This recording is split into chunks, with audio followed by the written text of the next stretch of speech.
everyone and welcome back. So today we are not just solving a math problem, we are preparing for the FINRA Series 7 examination, and this is not just an examination, it's the General Securities Representative Qualification Examination, and basically it's the license that says I am legally allowed to handle your money without accidentally setting it on fire.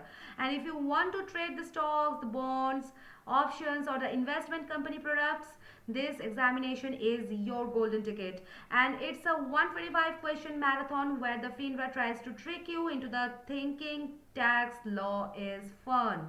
Now the spoiler thing is that it's not, but making money, that's hilarious. So let's look at the question first. The question says an investor in a 25% tax bracket is considering buying a 6% municipal bond. What would a corporate bond have to yield to be equivalent? So there are four options. Option number A is 6%, option number B is 8%, option number C is 7.5%, and option number D says 4%. Okay, so let's solve this together.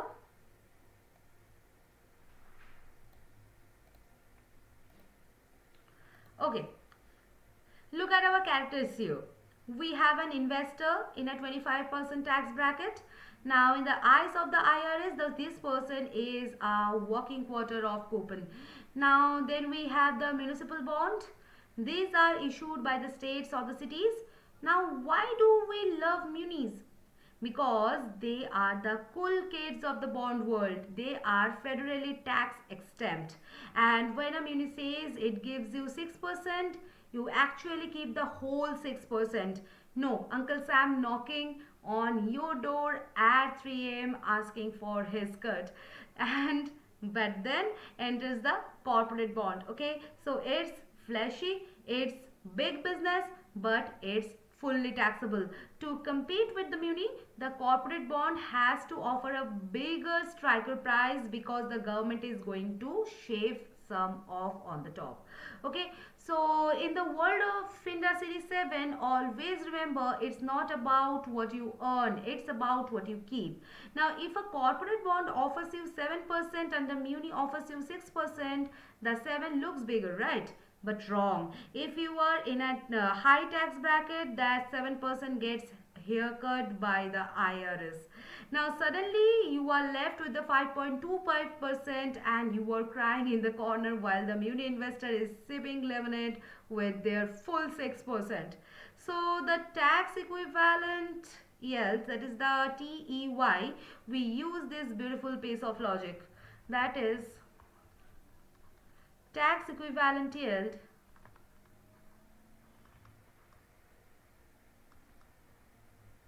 is equal to municipal yield by 1 minus tax bracket. Right? Now why 1 tax bracket? Because if the tax is 25%, you keep 75%. 1 minus 0.25, that will give you 0.75, right? So we are trying to find out what gross number when multiplied by 0.75 gives us 6%. So let's plug and play. Don't let the decimal scare you. Think of it like a sale at a mall, but in reverse. So muni yield is what?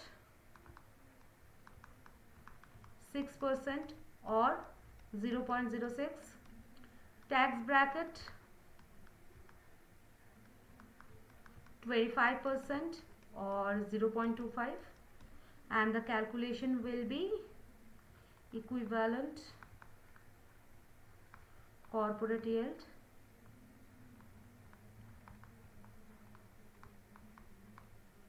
is 0.06 by 1 minus 0.25.